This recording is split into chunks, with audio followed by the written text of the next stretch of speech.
অবশ্যই তালাক হয়ে গেছে। তাহলে মোবাইলের মাধ্যমে যেমনটা বিয়েও হয়, তেমনটা তালাক দিলে তালাকও হয়।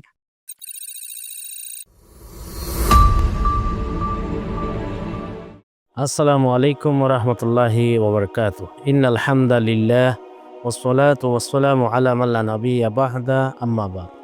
সুপ্রিয় দর্শক, মানাহিল টিভির পক্ষ থেকে আপনাদেরকে স্বাগতম। আজকে আমাদের সাথে অতিথি হিসেবে রয়েছেন জামিয়া বাইতুল করিমের সম্মানিত খতিব মুফতি ইব্রাহিম আনোয়ারি বারাকাল্লাহু ফি হায়াতি। আমরা জানি মোবাইল বর্তমান যুগের আধুনিক আবিষ্কার সম্পর্কে আলিমদের ফতোয়া হলো সেখানে মানুষের কল্যাণের জন্য সেগুলি ব্যবহার করা যাবে, অকল্যাণ থেকে বিরত থাকতে হবে। তাই মোবাইলের মধ্যে কি কি বিষয় কল্যাণ এবং ক্ষতিকর বিষয়গুলি কি কি, সে বিষয়ে আজকের অতিথি আমাদের সামনে বিস্তারিত তুলে ধরবেন। নাহমাদুহু ওয়া নুসাল্লি আলা রাসূলিহিল কারীম, আম্মা বাদ। অসংখ্য ধন্যবাদ মুফতি হুমায়ুন কবির কালবি সাহেব হুজুরকে। মোবাইলে কোরআন শরীফ তেলাওয়াত করা, কোরআন শরীফ খতম করা জায়েজ। মোবাইল যখন আমরা রিসিভ করব, সাথে সাথে সালাম বিনিময় করব। ওপার থেকে যদি সালাম দেয়, সালামের জবাব দিব। অনেকে মোবাইল রিসিভ করে হ্যালো বলে। হ্যালো বলাটা এটি বিজাতীয় কালচার। আমাদের উচিত মোবাইল রিসিভ করার সাথে সাথে সালাম দেওয়া, অথবা ওই পার থেকে সালাম দিলে সালামের জবাব দেওয়া। মোবাইলের রিংটোন, কল টোন, গান বাজনা দেওয়া, ঢোল তবলার আওয়াজ, সাউন্ড দেওয়া জায়েজ নাই, হারাম। অথবা এমন গানের সুর, গানের বাজনা মোবাইলের রিংটোন দেওয়া যাবে না যে বাজনা, যে সুর কানে আসলে গানের কথা স্মরণ হয়, কোনো না কোনো গানের দিকে ইঙ্গিত করে বাজনাটা। এইরকম মোবাইলের রিংটোন দেওয়া, কল টোন দেওয়া জায়েজ নেই। অনেকে মোবাইলের রিংটোন, কল টোন কোরআন শরীফের কেরাত, হাদর দেয়। এটি জায়েজ, তবে সাবধানতা অবলম্বন করতে হবে যে আপনি যখন টয়লেটে আছেন বা নাপাক জায়গায় আছেন, পেশাবখানায় আছেন, তখন যদি আপনার মোবাইলে কল আসে, তো আল্লাহর কোরআন যদি নাপাক জায়গায় বেজে ওঠে, কোরআনের অসম্মান হয়। তাই খুব সাবধানতা অবলম্বন করতে হবে।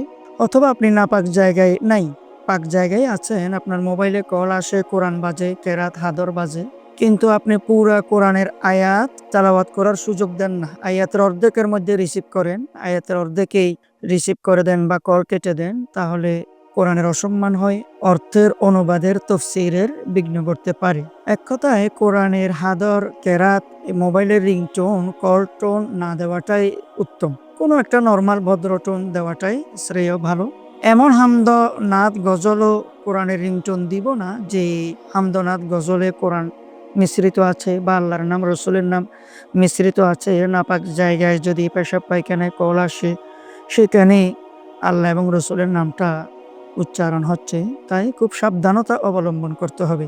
মোবাইলের স্ক্রিনে যে কোরআন শরীফ তেলাওয়াত করা হয়, এটি জায়েজ। মোবাইলে কোরআন তেলাওয়াত করা জায়েজ, তবে স্ক্রিনে, মোবাইলের গ্লাসে, পর্দায় কোরআন শরীফের আয়াতের উপর ডাইরেক্ট রিডিং, আরবির উপরে টাচ করা, এ নিয়ে ওলামায়ে কেরামদের মাঝে মতবিরোধ আছে।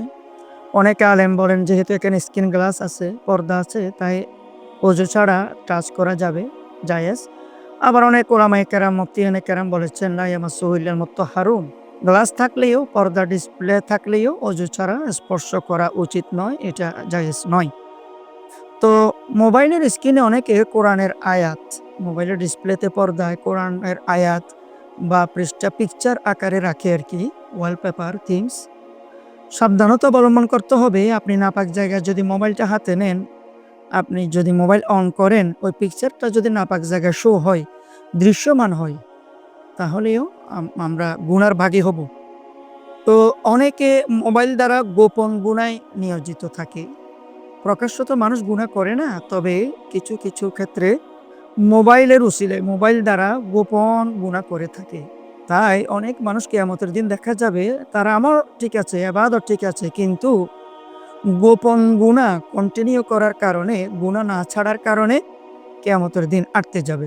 আর মোবাইলে পর্দা করা ফরজ। রাস্তায়, মার্কেটে, বাজারে সাজারে যেমন নারী পুরুষ পর্দা করা ফরজ, মোবাইলেও, টেলিভিশনেও, ইলেকট্রনিক যে যন্ত্রগুলো আছে, এগুলোর মধ্যেও পর্দা মেইনটেইন করা ফরজ। আরেকটি বিষয় হচ্ছে, ভাইয়ের মোবাইলে বা আব্বার মোবাইলে আচ্ছা, এই পুরুষের মোবাইলে কল আসলে অনেক মা বোন দৌড়ে গিয়ে রিসিভ করে। এটি বদভ্যাস। মা বোনদের আওয়াজ সাউন্ডও সতর্ক। তাই এই দৌড়ে গিয়ে আগেভাগে কল রিসিভ করা, ভাইয়ের মোবাইল, আব্বার মোবাইল, পুরুষের মোবাইল রিসিভ করা মা বোনদের একদম উচিত নয়। মোবাইলের দ্বারাই আমাদের অনেক কলিজার টুকরা মেধাবী সন্তান প্রতিবন্ধী, দৃষ্টি প্রতিবন্ধী হচ্ছে, ব্রেন প্রতিবন্ধী হচ্ছে এবং অনেকে আছে মোবাইলের আসক্তির কারণে শরীর, তার যৌবন, তার ব্রেন, মেধা নষ্ট করে দিচ্ছে। মোবাইলের কারণে নষ্ট হয়ে যাচ্ছে এবং অনেক আছে বিয়ের পরে এই মোবাইলের কারণে পরকীয়ায় লিপ্ত হচ্ছে। তো মোবাইলের কারণে এরকমও নজির আছে যে ছেলেটা ইঞ্জিনিয়ার হতো, বৈজ্ঞানিক হতো, ডাক্তার হতো অথবা মুফতি, মুফাসসির, মুহাদ্দিস হতো। কিন্তু মোবাইলের আসক্তির কারণে ফ্রি ফায়ার, পাবজি এ সমস্ত গেমসে নেশা হয়ে যাওয়ার কারণে তার বিশাল একটা উপকার ফায়দা থেকে উম্মত বঞ্চিত হচ্ছে। যারা ঘুমের আগে মোবাইল টিপি করে দেখবেন ১০, ১৫, ২০ মিনিট মোবাইল টিপে ঘুমালে ঘুমের মজা, ঘুমের স্বাদ আর আসে না, নষ্ট হয়ে যায়। আর মোবাইলে যাদের বিকাশ, উপায়, নগদ অ্যাকাউন্ট আছে, মাঝে মাঝে টাকার উপরে টাকা আসে, ২০ টাকা, ৫০ টাকা, ১০০ টাকা ইন্টারেস্ট আসে, ওটা হারাম। টাকার উপরে টাকা যে আসছে, এখানে অনেক সময় অনেকে খুশি হয় যে টাকা বাড়ছে, আসছে না, এটা সুদ।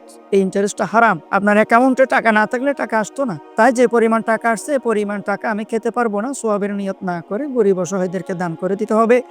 আর যদি মোবাইলের যে টাকাটা আসছে বাড়তি, ওটা যদি খেয়ে ফেলি, এই পরিমাণ টাকা পকেট থেকে গরিব মিসকিনকে দান করে দিতে হবে, না হয় হালাল হবে না। তারপরে অনেকের মোবাইলে ভুলে লোড আসে, কিছু টাকা আসে, ব্যালেন্স আসে, এগুলো তাড়াতাড়ি যে নাম্বার থেকে আসছে ওই নাম্বারে ব্যাক দিতে হবে। এগুলো ব্যবহার করা খেয়ে ফেলা জায়েজ হবে না। আর যদি যোগাযোগ করা কঠিন হয়, ফিরিয়ে দেওয়া সম্ভব না হয়, তাহলে যে পরিমাণ ব্যালেন্স আসছে এই পরিমাণ ব্যালেন্স আমি খরচ করতে পারবো মোবাইল থেকে, কিন্তু পকেট থেকে আমার টাকা ভেঙে দিতে হবে, গরিব মিসকিনকে টাকা সৎকা করে দিতে হবে। নামাজে মোবাইলে কল আসলে পকেট থেকে বাহির করব না। ডান পাশের পকেটে মোবাইল থাকলে আস্তে করে কোনো একটা বাটন টিপে দিব, বাম পাশে পকেটে থাকলে আস্তে করে বাম হাত দিয়ে পকেটে থাকা অবস্থায় মোবাইল টিপে দিব। কল রিসিভ হয়ে গেল যাক, কলটা ডিলিট হয়ে গেল যাক। আর মোবাইলের মাধ্যমে বিয়ে শাদী জায়েজ। ধরেন ছেলে প্রবাসে আছে, মেয়ে দেশে আছে, তো ছেলের পক্ষ থেকে প্রতিনিধি থাকবে, ছেলের পক্ষ থেকে এই প্রতিনিধি কবুল বলবে, সবকিছু বলবে। ছেলে ভিডিও কলের মাধ্যমে কবুল বলতে পারে, তবে উত্তম হচ্ছে, নিরাপদ হচ্ছে ছেলের পক্ষ থেকে একজন প্রতিনিধি দেশে নিযুক্ত থাকা, যিনি সবকিছু বিয়ের কার্যক্রম মেনটেন করবে। মোবাইলের মাধ্যমে তালাক হয়, মেসেজের মাধ্যমে হোক অথবা ডাইরেক্ট কলের মাধ্যমে হোক, অডিও কল বা ভিডিও কলের মাধ্যমে হোক, অবশ্যই মোবাইলের মাধ্যমে, কলের মাধ্যমে, মেসেজের মাধ্যমে তালাক দিলে তালাক হবে। এবং কি তালাক দিছে স্ত্রী, কলটা তালাক শোনার আগে, শব্দ তালাক শোনার আগে কেটে দিছে, স্বামীর যদি তালাক দিয়ে থাকে অবশ্যই তালাক হয়ে যাবে। মেসেজের মাধ্যমে তালাক দিছে, স্ত্রী দেখার আগে স্বামী তার তালাকের মেসেজটা কেটে দিছে, পরে স্ত্রী জিজ্ঞাসা করছে এটা কি মেসেজ দিলেন, কেটে দিলেন দেখার আগে, অবশ্যই তালাক হয়ে গেছে। তাহলে মোবাইলের মাধ্যমে যেমনটা বিয়েও হয়, তেমনটা তালাক দিলে তালাকও হয়। তো মোবাইল ব্যবহার করতে আমাদের সাবধানতা অবলম্বন করতে হবে। এতেকাফ থাকাকালীন রমজানে বা অন্য সময়ে যারা মোবাইল চার্জ দেয়, উত্তম তাকওয়া হচ্ছে যত সময় মোবাইলে চার্জ দিয়েছিল সাধ্য অনুযায়ী একটা অঙ্ক টাকা আল্লাহর ঘর মসজিদে দিয়ে দেওয়া, এটা তাকওয়া।